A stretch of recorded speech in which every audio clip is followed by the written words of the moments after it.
primarily I use two different pieces of software for writing.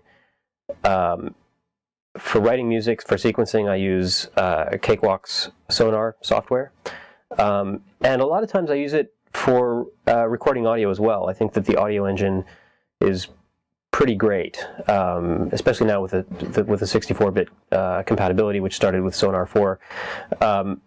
But with a really good sound card, like something by RME or Lynx, and a good front end, good converters and good clock source, I find that I can get pretty spectacular sound when I'm doing 24-bit recordings.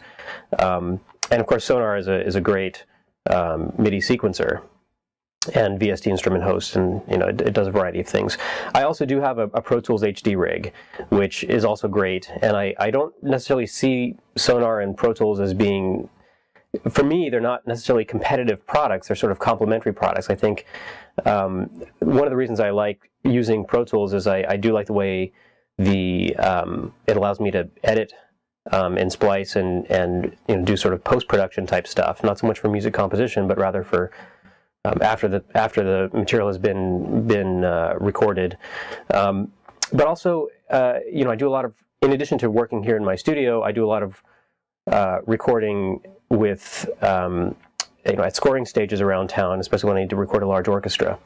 And given that Pro Tools is sort of the ubiquitous standard here in Los Angeles, it's very easy for me to dump everything into Pro Tools once I've done the initial work in Sonar. Either transfer files into pre-records and stuff into Sonar, into Pro Tools, put that material on a hard drive, take it into a scoring stage here in town, and then we record the orchestra into Pro Tools. And so I tend to use both Pro Tools and Sonar in kind of a complementary way. They're not really I don't really have a lot of overlap or redundancy in the way I use the tools.